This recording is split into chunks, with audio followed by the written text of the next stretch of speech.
Good morning, everybody, and welcome to Millionaire Mindset. Today is Halloween, so we're going to focus on the 5 scariest moments in business. Thought it'd be fun to do a little bit of a Halloween themed video this morning, and it'll just be a little bit short today, but we're gonna have some fun with it. And so, again, we're talking about the 5 scariest moments in business. Now, these obviously come from my experience, and I'm sure that other people have fear in doing, different things in business, or maybe some of these come naturally to you and it's not scary at all for you. So hopefully that's the case. But all right, we're going to jump right in. So the 5 scariest moments in business. The first scariest moment in business for me was starting. And that actually is for a lot of people. It's not easy to start in business. There's a lot of fear of failure. There's a lot of fear of just not being good enough, not having the right resources or the right people around you. And that really goes for anything, actually. That's not just for business.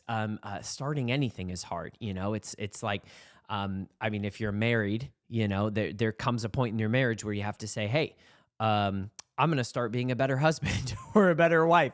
If you are, I don't know, an electrician, and then you realize, hey, computers are taking up all my job, or if you're, a developer or something like that, then at some point you've got to start. Everybody has to start somewhere, and so the first scariest thing or moment in business is always starting. And I want to encourage you, because at the end of the day, when you are starting anything, the biggest hurdle that you go through when you start is the fear of failure, right?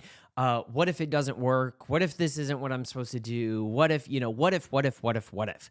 And what I want to tell you is that when you realize what fear actually is, and when you see what fear actually, the purpose of fear, then it actually helps you get through that quite a bit faster. And what I mean by that is when you look at fear and you say, okay, fear is stopping me from doing something, right? Jumping off a cliff, whatever, going on that dangerous roller coaster, whatever. Fear is stopping you from doing something. That is fear's job, is to scare you from whatever it is you're about to do. And so what you can really look at, though, is when you're starting a business or you're starting something that you could end up failing at, what fear is trying to stop you from doing is failing. But the reality is you cannot succeed in anything if you're not first failing. And so every single person fails.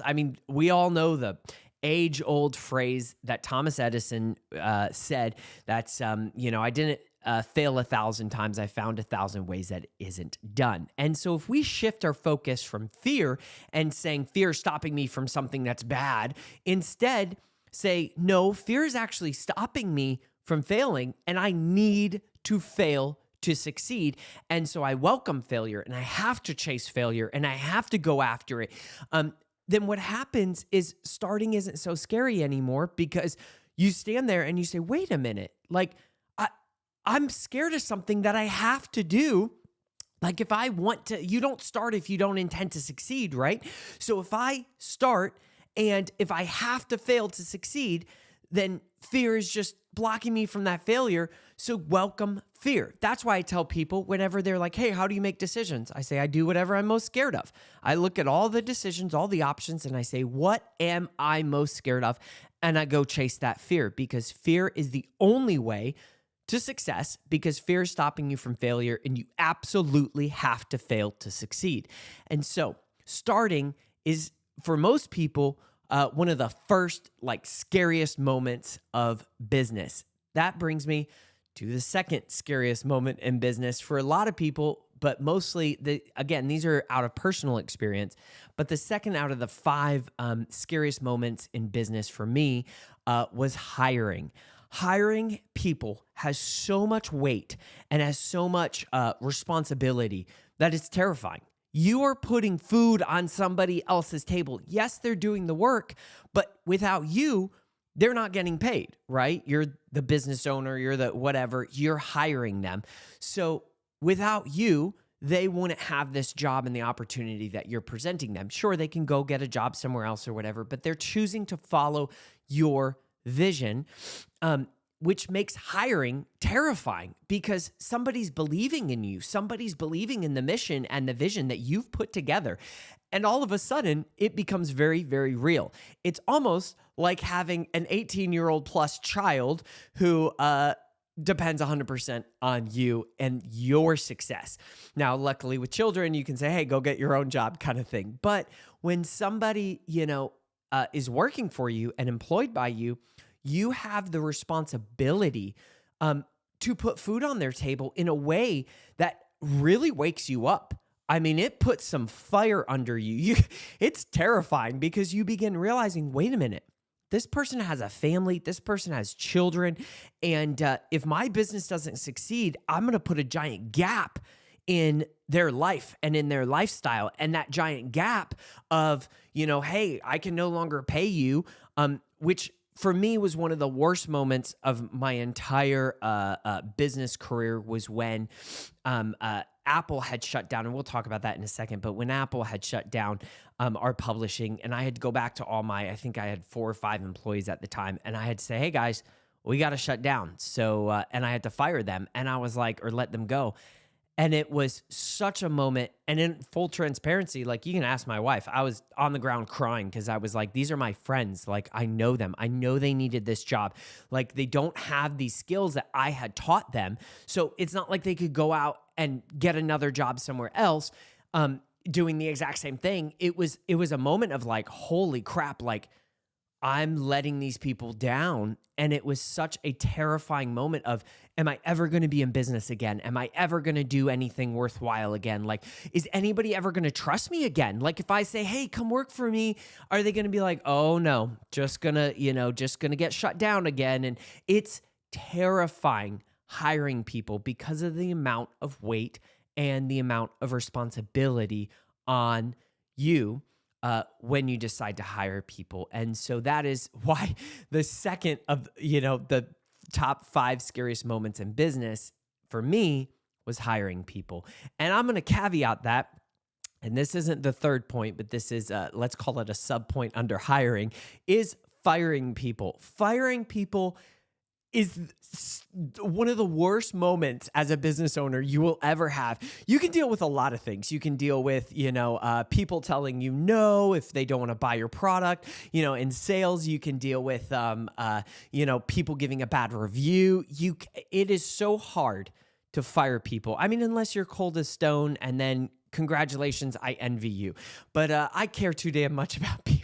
And so when I try and fire people, they leave thinking they got a raise. And so it's very difficult for me to fire people because I think about them and I'm like, what is this going to do?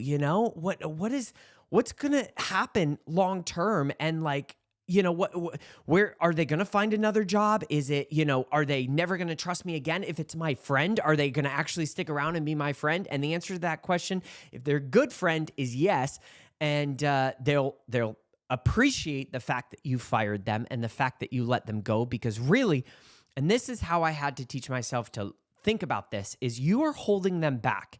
If you are not firing somebody that needs to be let go and needs to be fired, then what's happening is you're actually holding them back. And that's a leadership flaw on you. The fact that your job as a leader and as a business owner is first and foremost, every single person you hire should leave better than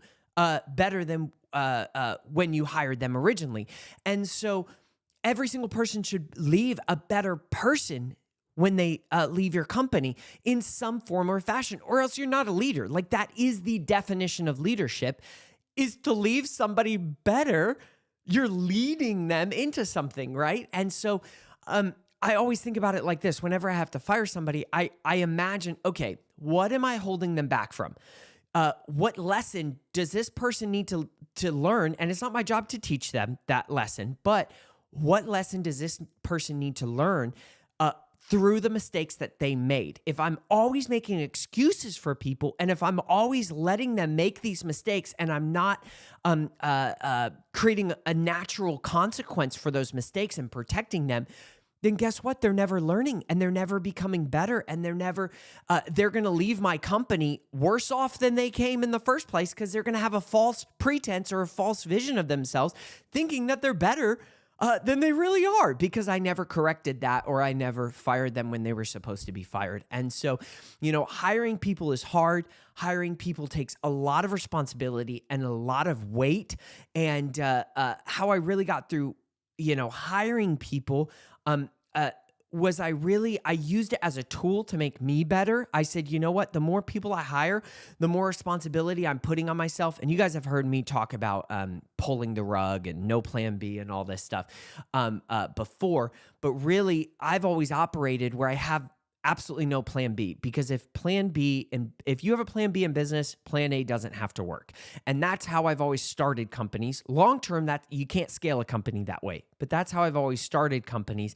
In the first year and a half, 2 years, is there's a plan A, and you chase after plan A, because plan B, if there's a plan B, it's not going to work. And so that's how I've always operated. And so when you hire employees, that gives you this it removes the false sense of security, because money starts leaving the bank account really fast, and you realize, holy crap, I need to start performing, and it puts some fire under you.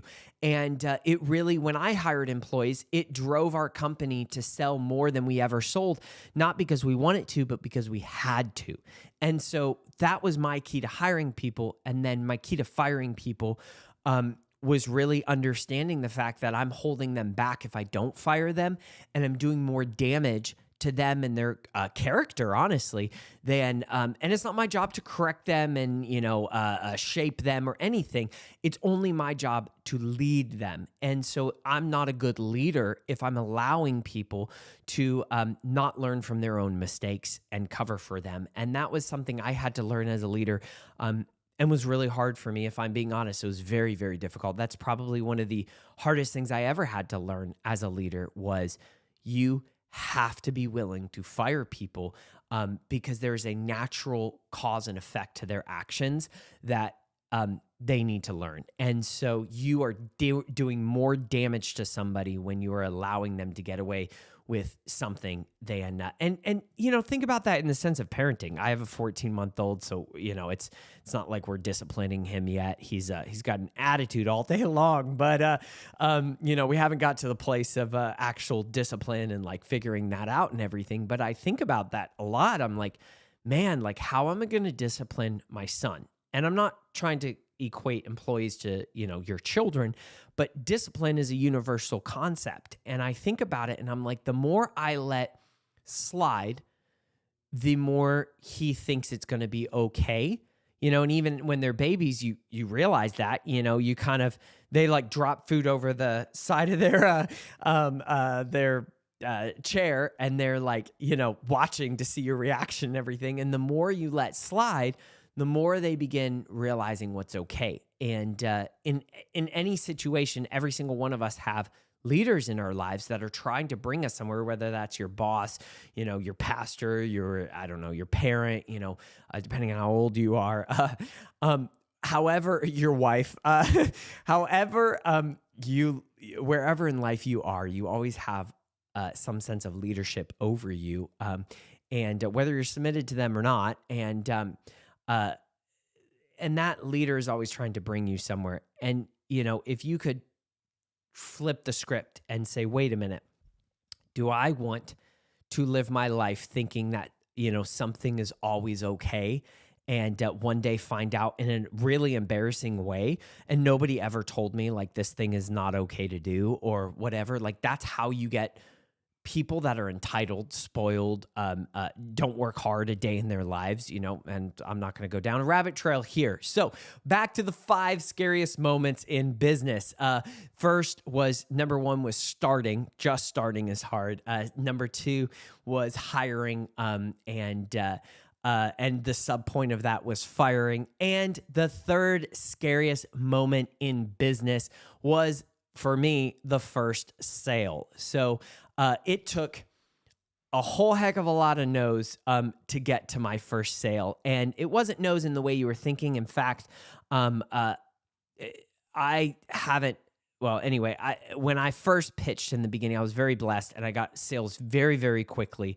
And I think I was just in the right place at the right time. I didn't have any sales skills back then or anything. It was just right place, right time.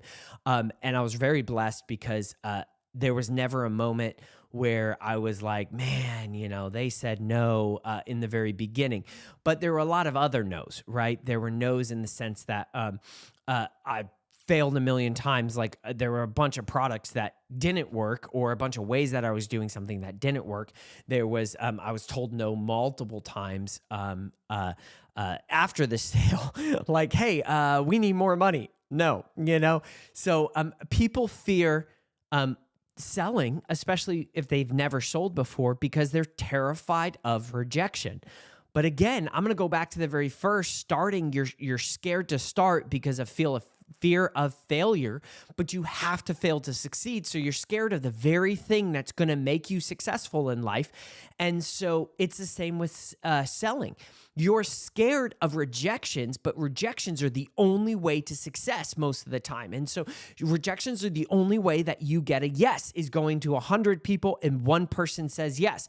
You only need one person to say yes. Like that creates a business. Like I've talked about how I created the marketing and web design company is I literally posted on Craigslist and said, hey, 2 free websites. All you got to do is refer me. And the first 2 people that called me, I gave them free websites and they referred me. And they said, yes, all I needed was one yes. And then they referred me to somebody else and I sold them and then referred, on and on and on and on. And so all you need is one yes.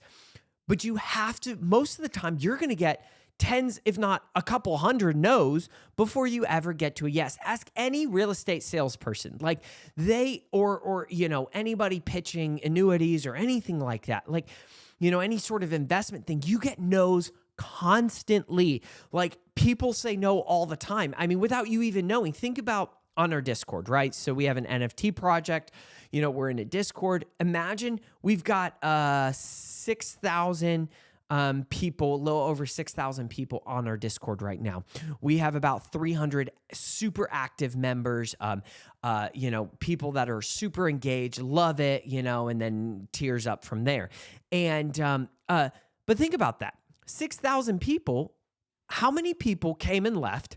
How many people sit there and are like, not for me, but I'll stick around? They're saying no. We've had thousands, if not tens of thousands of people say no to the project, and we can't let it affect us. Like all we needed was people that said yes and believed in the project and everything. So where I'm getting here is the first sale in business is always the worst. It's always, you have to refine your message over and over again.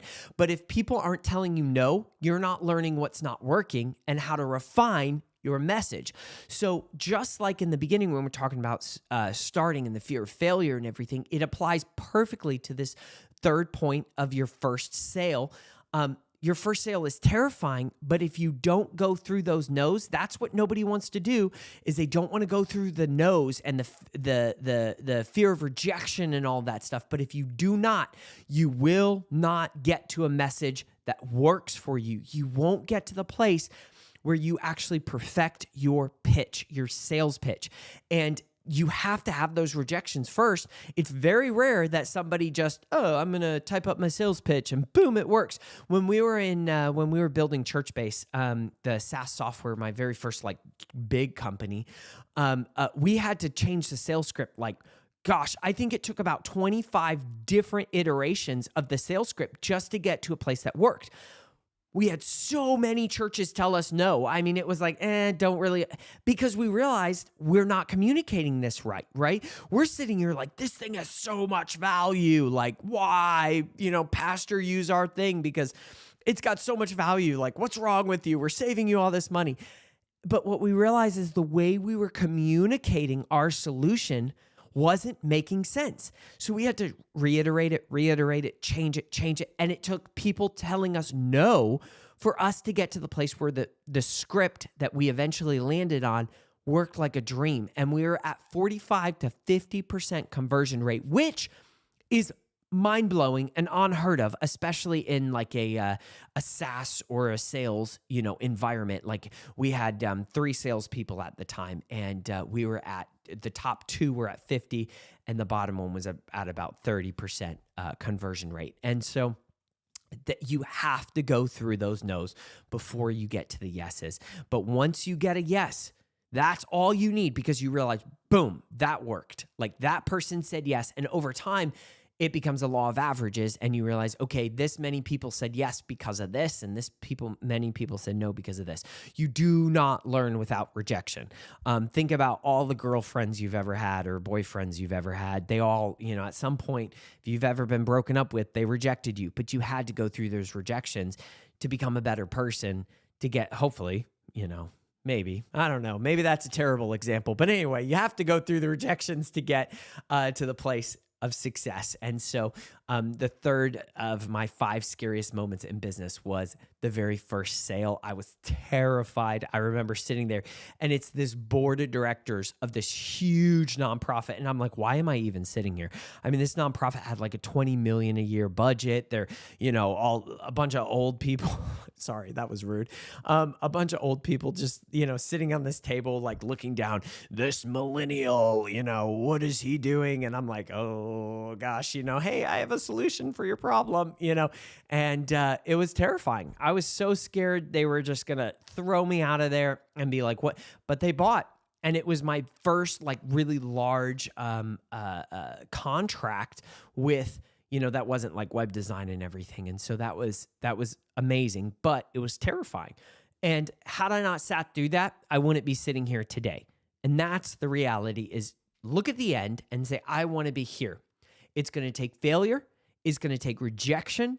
It's going to take a whole hell of a lot of pain, but I want to be here. And the only path to here, there are no shortcuts in life. There are no, there are no shortcuts in life. You have to go through that pain and that suffering to get to that end goal. And I know it sounds bleak and, whatever, but at the end of the day, like, it is the most rewarding thing ever to arrive at that end goal and be like, well, that wasn't actually as hard as I thought it was, because our minds, it's kind of like what we talked about. If you're a founder, we had a founder only content drop the other day, and it was about habits and all of this stuff, and how the root of all task management issues or time management issues is procrastination. But the people that procrastinate the most are the most intelligent and the most creative people. And the reason being is because they create this massive, maybe even subconsciously sometimes, they create this web of all the things that could go wrong, the what if web, the web of, this will happen, and they create the worst case scenarios every single time. So they procrastinate and they don't want to do it. And so it's very similar here is,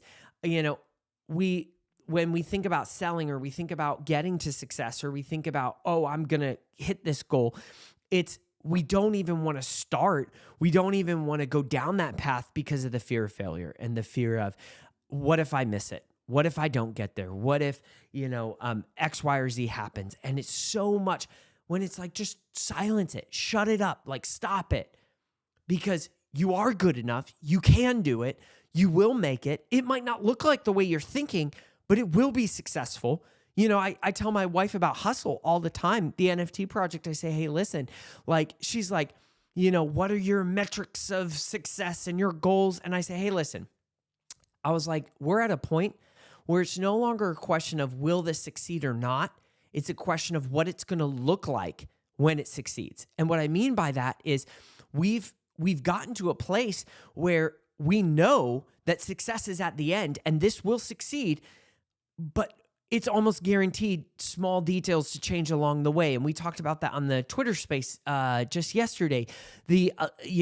Having or allowing for a culture of pivoting in life, in your own personal life, but also in business, allowing yourself to pivot, allowing yourself to do little tweaks and changes, because guess what? we came up with this massive idea in the beginning and we said, hey, buy into this idea. And then we begin going down the road and it's like, okay, we got to tweak this little thing because in reality, if we really want to get here, we got to tweak this. We got to tweak this. The vision and the mission has never changed. Replace people's 9-to-5s into a life of freedom and impact. That's the vision. But to get to that vision, there's going to be these tiny little tweaks along the way. And we as a group of people, and I'm talking to the hustle community right now, we as a group of people have to have a culture of pivot and allow for, these small changes to lead us to a place, because you don't just write a perfect roadmap and you get there at the end of it. That's not how business works. And if you think that's how business works, and if you're not down for the ride, then you shouldn't be here, frankly. But bringing it back to business and bringing it back to these 5 scariest moments of business, when you're looking at the end, and it's so overwhelming and you're like, how do I get there? I don't want to go through the failure. I don't want to go through the rejection. I don't want to go through the painful moments. You have to realize that, hey, it's not only just going to be so incredibly rewarding, but there's going to be these pivots, because every failure brings you over here and every painful moment brings you over here, and every, all of it is pivot. It all just helps you get to where you're at. And if my story doesn't show you that is the reality, and that pivoting is the most powerful thing that you can do in business, then you're not paying attention enough, because and that actually brings me to my next point. And so I'll kind of expound on that a little bit. The 4th of my 5 scariest moments in business is the J curve. So the J curve is the moment where it's like success, success, success, success, success. God, say that 7 times fast. All this success, and then all of a sudden it's like, oh, crud. Wait. We spent too fast. And then you're sitting there and you're like, oh no, like I'm at the bottom. I can't pay payroll. This is happening and this is happening, and we lost clients, and that's the pit, right? The dip. So a lot of people call it the dip, the J curve, whatever you want to call it. It's the moment where you face ultimate failure. It is not working. But the reason they call it the J curve is because it curves right back up if you don't quit.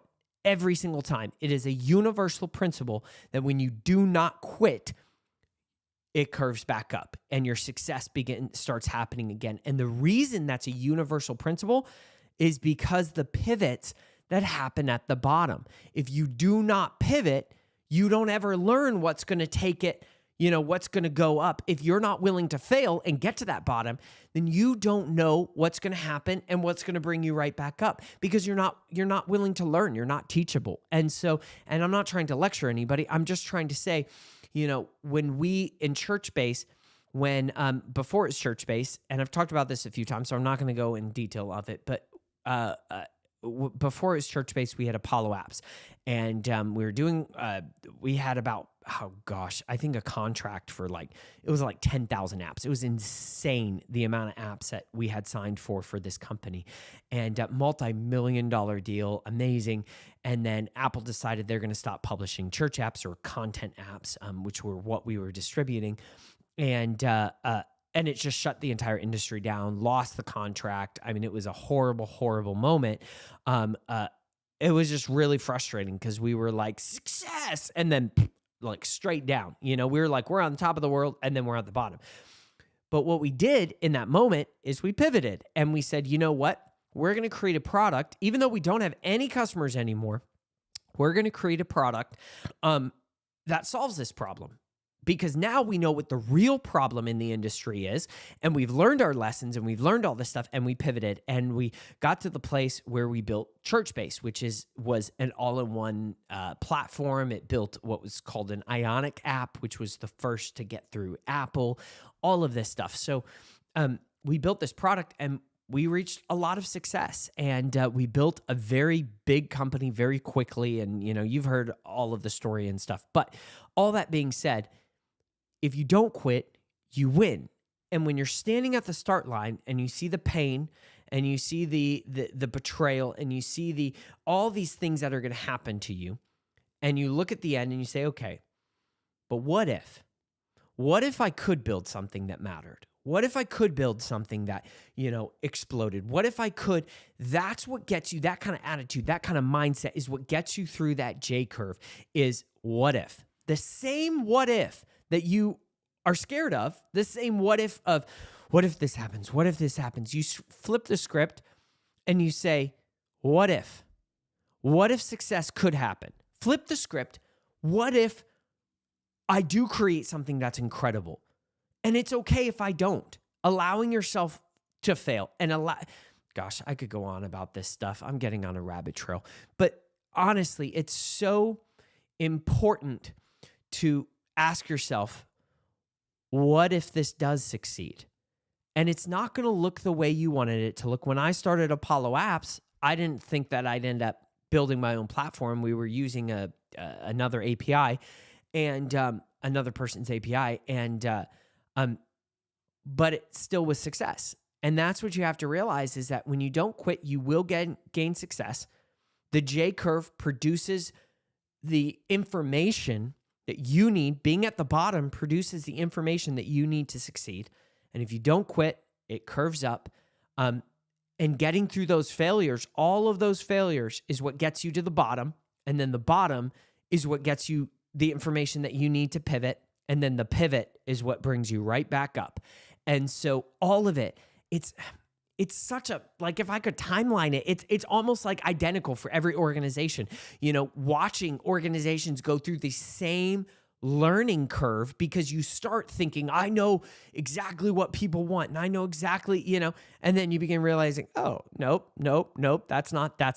So, point number 4 of my scariest moments in business, and I'm sure a lot of people relate to these, is the J curve. And the last thing I'll say on the J curve is, it really, at the bottom, I think one of the scariest moments, the reason that the J curve was terrifying for me wasn't the failure, it was the moment where I said, am I doing the right thing?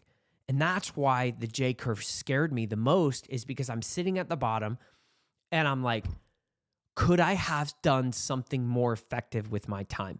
What if I had spent my time on something else? What if I had done this? What if? And I just want to address that, because what got me out of that mindset is realizing that it does not matter. And this is crazy. I know, whatever. Drop it in the comments if you don't like it. I don't care. But it does not matter what you are doing. It 100% matters how you are doing it. You will result in the exact same result, no matter what you are doing. And I mean that 100%. It has nothing to do with what you were doing. It's 100% how you were doing it. Jonathan, that doesn't make any sense. What if you went into real estate instead? Would you be, massively successful? I would be the exact same successful that I am right now, despite any of the businesses. It doesn't matter what industry I would have went into. I would be the exact same successful that I am right now. How can you possibly know that? Because I only know the exact same things that I know right now, and my personal level and let's call it level of education, and my own ability to stay humble and learn, that's only set at a certain amount. So I'm learning and digesting at the exact same rate, whether I'm in the NFT space or whether I'm in real estate or wherever I'm at. It doesn't matter, because my level of my taste for risk, my level of being able to learn, my tolerance for losing, my tolerance for fear, my tolerance for all of these different things has always been the same, and it will always be the same. With some exceptions, obviously that grows over time. But no matter what, that tolerance, Gosh, I wish I could whiteboard this out for you, because it's so cool. When you realize that you would be the exact same successful no matter what you did than you are right now, you realize it's all mentality. That's all it is your ability to solve problems and your tolerance for risk and your tolerance for all these things, no matter what you're in, Because let me put it this way. So say you started a web design company, and then in a parallel universe, you started a real estate company, right? And in the real estate company, you're beginning to learn about real estate. And in the web design company, you're beginning to learn about web design. Then you get a couple customers and you begin learning what those customers like and what they don't like. And then you hit the J curve and, real estate customers drop out of the bottom. Something happens with web design. I don't know, WordPress dies or something, something you can't control. And then, you found a new platform instead of WordPress, and that platform works better. Awesome. Oh, the real estate customers start picking back up. The real estate market starts picking back up. Fantastic. You learned a way to get past the real estate market. Fantastic. You are just as successful right now as you would be no matter what it is that you've done. And what that teaches us is that it's all up here. And if you are sitting on your couch, if you are sitting at your desk, and this is heavy stuff, okay? If you're sitting at your desk and if you're sitting at your couch and you're asking, I just don't understand, like I made this wrong decision in my life, and you're feeling bad for yourself because you chose something else, guess what? It's not the problem.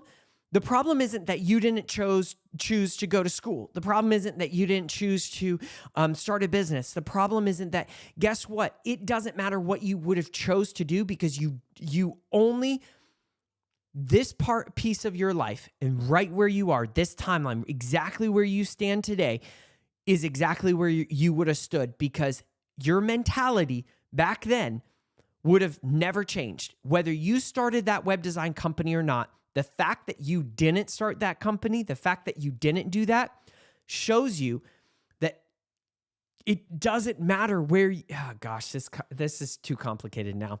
Let me reel it in. Let me just reel it back in. All right.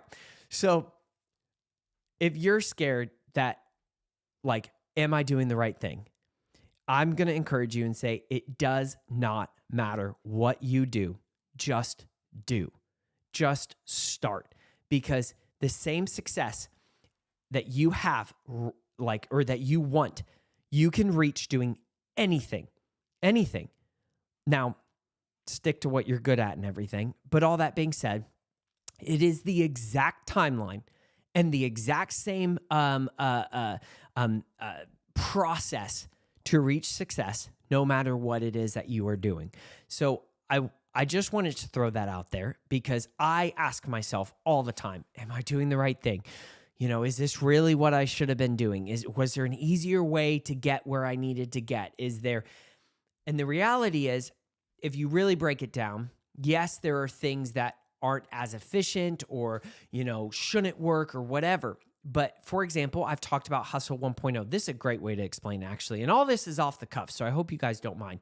But Hustle 1.0 was an entrepreneurship, mentorship concept, coaching idea that we had, right? And it ended up failing about a year in, not even a year, maybe 8 months in. And it failed for a lot of lessons that I had to learn. And trust me, I've mapped this out.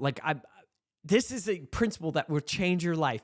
And most people, you're never going to get this in business school. Nobody's ever going to tell you this because they're going to say, you should do this. And this is how I found success. And it's like, look at all the books. Look at all the books of people that found success. And they all said, this is the way I did it. This is the way I did it. And it's like, you know what? It's common in every single one of these books. You know what happened? They wrote the book. They just didn't quit. They just kept going. That's the only common thread. That's it. That's all that exists. That's all that matters in all of this. So Hustle 1.0, 8 months in, it failed. It failed for a lot of reasons that I had to learn, and I'm glad I learned. Hustle 2.0, the NFT project, if I would take Hustle 2.0 and if I had shifted it, here's the cool thing, is if I had shifted Hustle 2.0 and started Hustle 2.0 in January of last year, 2021 instead of 2022, I would be at the exact same place that I am today. You know why? because I didn't learn the lessons. I wasn't even willing to learn the lessons until the end of last year, that piece of time frame where I learned the lessons of failure, and I learned the lessons of you can't have too many people. You can't do this. You can't put, all these business CEOs on a board, because guess what? It's going to be a bunch of people that aren't doing jack crap. And then you don't have any real workhorses. And I'm learning these lessons at the exact same time, because guess what? My mentality back here, whether I started Hustle 1.0 or I started the NFT project, Hustle 2.0, at the exact same time, my mentality would have been the exact same, and I would have been making the exact same mistakes that I made in Hustle 1.0, and then I would have reached the exact same spot, and sure, it could have looked a little bit different, but I would have reached the exact same spot of, wait a minute, this is how you don't do it. And then I would create how you do it, and I would start. And guess what? The exact same time frame, I would be exactly where I'm at right now today. Maybe it would look a tiny bit different, but it wouldn't matter, because I would have the exact same success, because my success was dependent on that failure.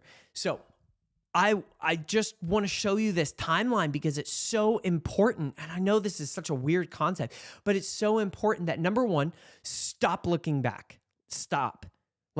Look forward. Just chase it. Just go. Stop asking a million questions and start doing a million things. If you always ask what if, then your head is in the wrong space. Start doing. That's all it takes is do. That's it. Just start. Put the pen to the paper. Just go. Just do it. So anyway, sorry. Got to get that off my chest. All right, the fifth scariest moment, and I told you guys this would be short, and here I've rambled this whole time.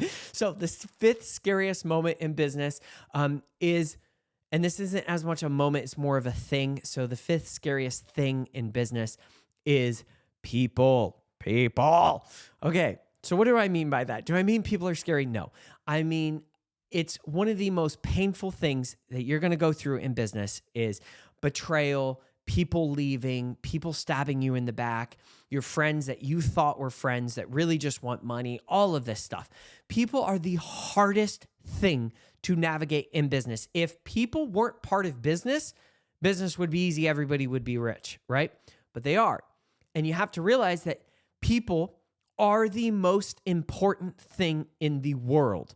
What, Jonathan? Money isn't? Education isn't the most important thing? Games aren't NFTs aren't the most important thing? People are the most important things. Without people, you wouldn't have family, you wouldn't have friends, you wouldn't have customers, you wouldn't have games, you wouldn't have anything, right? People are all that matters in this world. If you can learn to help people and to be a valuable asset to people, you make an insane amount of money. Bezos did not become the second richest, kudos to Elon, the second richest person in the entire world. Bezos didn't, without solving some problems and serving people.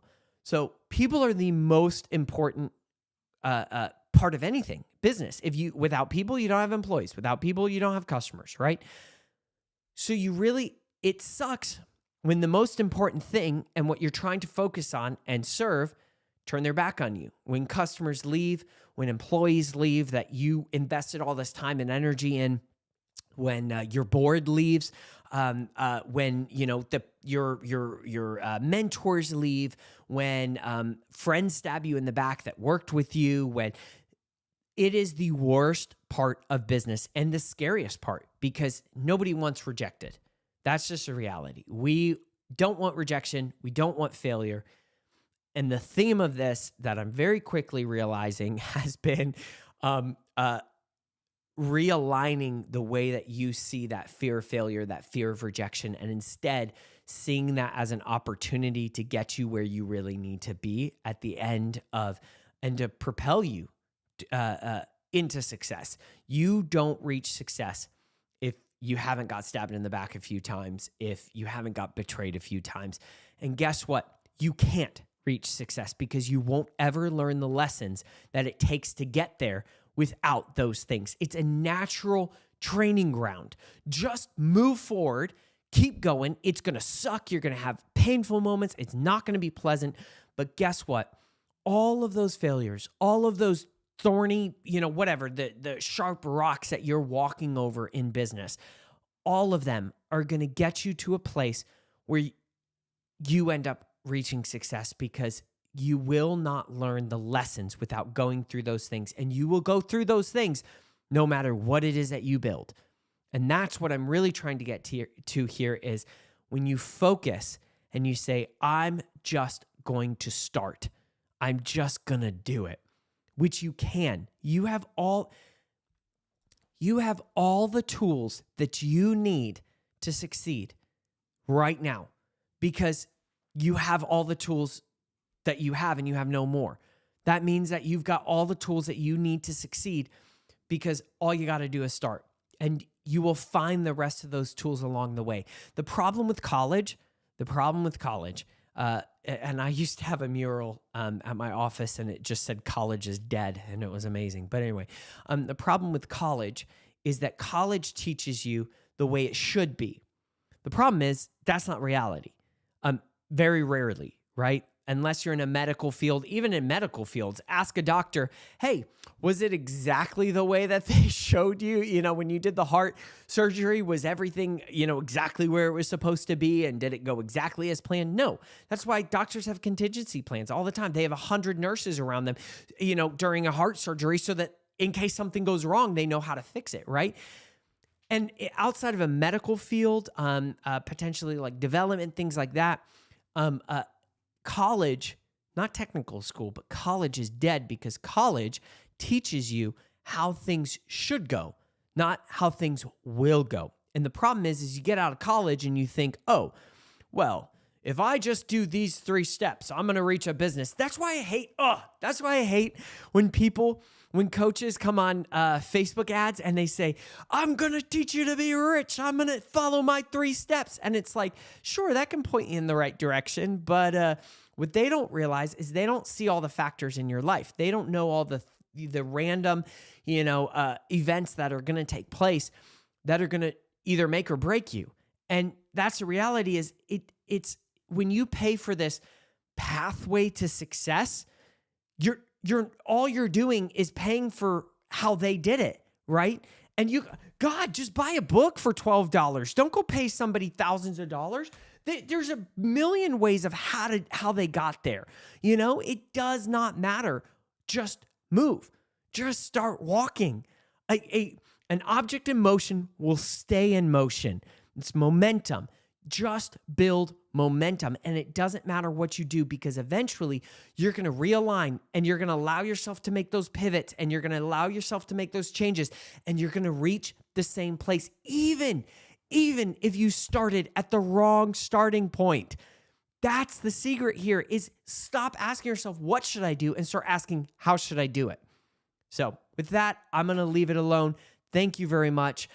You guys have been amazing. Happy Halloween. And I'll catch you guys on Discord. Hope everybody has an amazing Monday. And thank you for tuning in on Millionaire Morning.